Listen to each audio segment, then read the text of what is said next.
My own family left me on the porch with one suitcase and a disconnected phone. They had no idea the tarnished key in my wallet was about to tear their entire world apart. That dinner invitation was never about a meal. In my family, every single conversation was a transaction, and every smile you saw always had a price. My name is Elena Vance. My parents, Richard and Vivian Sterling, built an empire based entirely on appearances. That night, they weren't inviting me over for my company. They were there to demand my signature on a lie. The loan packet on the table was for $50 million. My father slid it across the endless mahogany dining table toward me. His voice was flat. "We just need your compliance stamp, Elena. Think of it as a simple formality for the bank."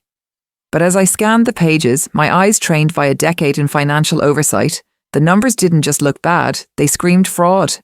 The collateral valuations were pure fantasy. The projected revenue figures were nothing but smoke and mirrors.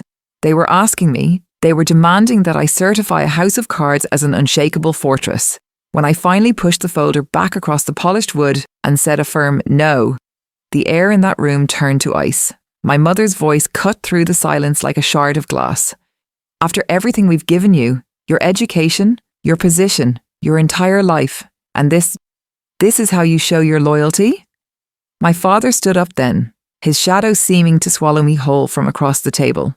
"You walk out that door without signing this," he said, each word slow and measured, "and you should not expect to ever be welcomed back." I looked from his cold eyes to my mother's furious glare. I made my choice. I chose the door. But the terrible truth was they had already made their choice for me. I stepped out into the cool night air, and the grand oak door thudded shut behind me. That's when I saw it. Sitting right there on the top step was my old canvas duffel bag, packed haphazardly and bulging at the seams. I heard the distinct final sound of the deadbolt sliding home. I was locked out. I fumbled for my phone, my hands suddenly unsteady. The screen lit up, but instead of service bars, I saw the words, "Account deactivated by primary holder." They had cut me off completely. In the span of that single hour, they had executed a full erasure. My credit cards linked to accounts they monitored were frozen. My personal checking and savings, set up with their co-signatures years ago, were locked. I was professionally ghosted, financially zeroed out, and digitally deleted from their world. As I sat in my car trying to process the shock, a voicemail from my mother came through on an app that still had a shred of Wi-Fi. Her voice was a venomous hiss in the speakers. "You'll see, Elena. No one, and I mean no one, will ever trust a daughter who betrays her own blood." By the time the sun rose the next morning, an email from my company's HR director confirmed her threat. I was summoned to an emergency disciplinary hearing. My career, the one thing I thought was truly mine, was being dismantled before I could even catch my breath. In the numb, hollow silence that followed, sitting on my best friend Leo's couch, my fingers found it. Tucked away in a hidden slot of my wallet was a piece of brushed platinum, cold and heavy. My grandfather Henry had pressed it into my palm years ago on his deathbed. His final rasping whisper echoed in my memory now, clear as day. "For when the vultures finally circle, my girl." The card bore no account numbers, no expiration date, just an etched mountain crest and 3 words: Pinnacle Legacy Vault. I had always kept it as a sentimental memento, a piece of him. In that moment, I realised it was the only artefact I owned that didn't bear the Sterling name or carry the weight of their control. The next morning, with nowhere else to turn, I walked into the offices of the Pinnacle Legacy Vault. The atmosphere inside was unlike any bank I'd ever seen. It felt like a cross between a sacred library and a silent tomb. The floors were dark marble, the walls panelled in ancient oak. A young associate behind the main counter offered a polite, practiced smile. But the moment I placed that tarnished metal key on the mahogany between us, his entire demeanour shifted. The smile vanished. His eyes widened just a fraction. He stammered, "One moment, please," and disappeared through a heavy door. He returned with an older man, who introduced himself as Alistair Reid, the branch manager. Mr. Reid's eyes locked onto the key and a look of profound gravity settled on his face. "Ms. Vance," he said, his voice low. "This requires a private verification. If you would please come with me." He led me down a hushed hallway and into a secluded room. The door shut behind us with a soft but definitive click. It locked. The verification process was unlike anything at a normal bank. It was archaic, deliberate, First, a fingerprint scan on a glass plate that looked decades old. Then, he meticulously examined my driver's license under a blue light. Finally, he turned a shielded keypad toward me.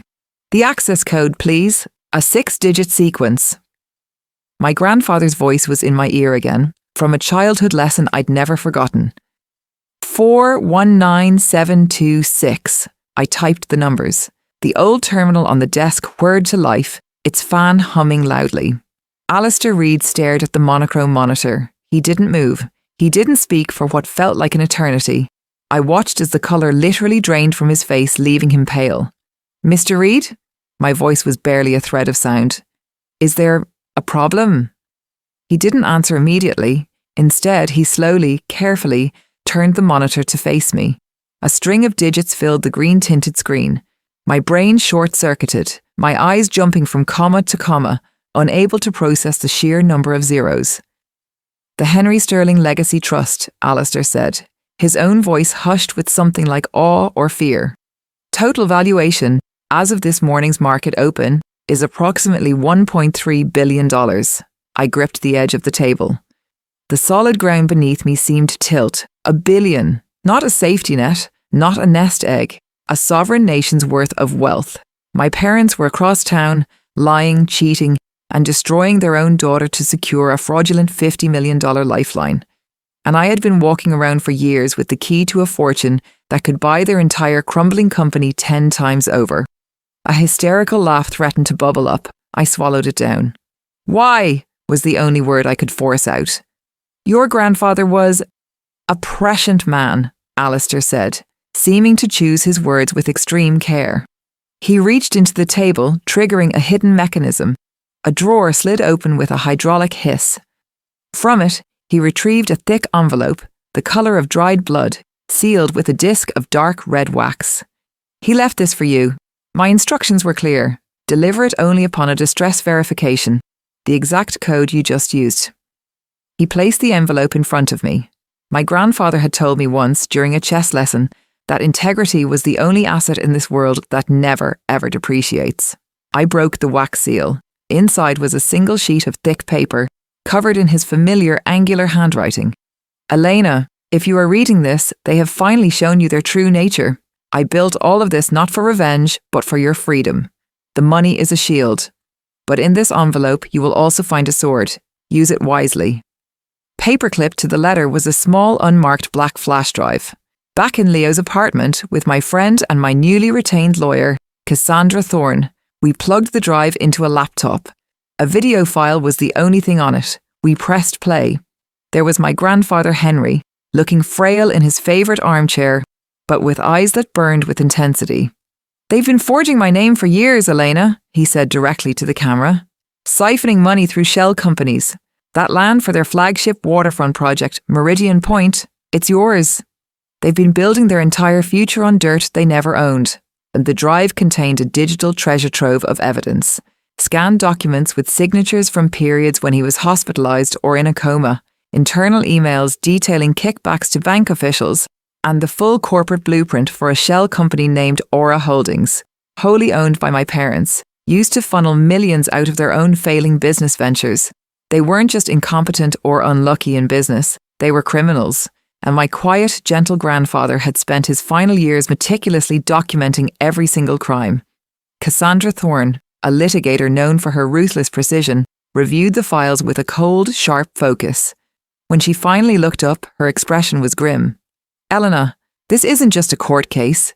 This is an extinction-level event for them. We have them." But she insisted we do it by the book, perfectly, so nothing could ever stick to me. We activated the legal defense protocols built into the trust itself. I didn't go on a spending spree. I didn't buy a mansion. I rented a secure, modest apartment in a good building. I used a small fraction of the monthly allowance to start my own boutique regulatory consultancy. I was slowly, carefully, building a life and a reputation they could not touch, corrupt, or dismantle. They, however, were spiraling into panic. First came the pleading, tearful calls to my new number. "Darling, please, let's just talk. We're family, for God's sake." When that didn't work, the threat started. A vicious smear campaign popped up on local business forums. Anonymous posts painting me as the unstable, greedy, mentally unfit heir trying to steal from her elderly parents. It worked. My first consulting client, a small logistics firm, called me with a shaky voice to cancel our contract. My father had personally called the CEO, a man he golfed with, and hinted at ongoing federal investigations into my conduct. Then came their most desperate move. Cassandra received the legal filing. A petition to the probate court. Richard and Vivian Sterling were claiming their daughter Elena was mentally incapacitated and suffering a psychotic break, unable to manage her own affairs or the vast assets of the trust. They submitted an affidavit from a psychiatrist I'd seen briefly in my 20s, now claiming I had a history of narcissistic delusions. They were trying to have a judge declare me incompetent, to appoint my father as my conservator, and to freeze every single asset. They weren't just fighting me anymore. They were trying to legally erase my personhood to get to the money. Cassandra's strategy shifted. "We don't just defend against this," she said, her eyes gleaming. "We use their attack as the stage. We expose everything, all of it." But to prove the loan document forgery, the centerpiece of our criminal case, we needed the original physical file from the bank, not a scan. I had to reach out to a risk. I contacted Ben, a junior analyst I'd trained years ago, who now worked at First Commerce Bank, the one holding the fraudulent loan. My text was simple, direct, and left no room for negotiation. "They made you process that loan, Ben. You know the signature is fake. You can stand with me tomorrow as a witness to the truth, or you can stand with them when the handcuffs come out. Your choice." The clock was ticking down to the emergency court hearing. The night before the hearing, my phone rang. It was Alistair Reid from Pinnacle Vault, and he sounded more urgent than I'd ever heard him. "Ms. Vance, we have a level 0 security event. Someone is using a remote executive key, a master override, to initiate a transfer of the Meridian Point land deed out of the trust. The system shows the key's cryptographic signature matches the one issued to Henry Sterling. My father had found my grandfather's lost master key. The system would automatically complete the transfer at 9 a.m. market open, unless I, the primary beneficiary, was physically present at the vault to override the command in person. It was a blatant trap. They were luring me to a specific, vulnerable location, likely with their own witnesses in tow, to create a scene, to paint me as erratic. We went, but we were not walking in unprepared. Cassandra arranged for a discreet private security detail. We entered the vault's lobby just after 8 p.m. It was quiet, almost empty. As Alistair guided me to the secure terminal to begin the override, the main double doors of the bank crashed open with a force that echoed through the marble hall. My parents stormed in, but they weren't alone. Trailing behind them, looking confused and uncomfortable, were 3 of Charlotte's elite: a city councilwoman, the CEO of a major investment firm, and a prominent charity donor. My father was in a full tuxedo, as if coming from a gala. He held his phone up high, its camera light blinking red, recording everything. "There she is," he boomed, his voice full of theatrical anguish. "Look at her. Can't you all see it? She's been manipulated, brainwashed by these lawyers. She's in the midst of a psychological breakdown, and she's trying to steal her family's legacy right out from under us." On cue, my mother burst into loud performative sobs. She clung to the arm of the councilwoman. "Elena, baby, please," she wailed. "Stop this madness. We just want to get you help. We love you. Come home." They were staging an intervention for a live audience, manufacturing evidence of my supposed instability right there in the lobby. The invited witnesses shuffled their feet, their faces a mix of pity and morbid fascination. The shame tactic, the court of public opinion, was in full, brutal, devastating effect. I felt it then, the old, familiar pressure. The weight of their narrative, their perfect performance pushing down on me. For a second, the solid ground of the truth I held felt shaky. Then I remembered the second part of Alistair's instructions, the protocol for coercion. I took a steadying breath and turned to him. "Mr. Reid," I said, my voice cutting cleanly through my mother's crying. "The protocol for attempted coercion of the beneficiary. The second envelope, please." Alistair gave a single sharp nod. He walked back behind the counter, unlocked a different, larger safe, and produced another envelope. This one was larger, the wax seal and imposing crest I recognized as my grandfather's personal emblem. "This contains Mr. Henry Sterling's final legal disclosure," Alistair announced, his voice projecting to fill the silent lobby. It is to be opened and read aloud only in the event of a hostile, coercive action against the trust's beneficiary.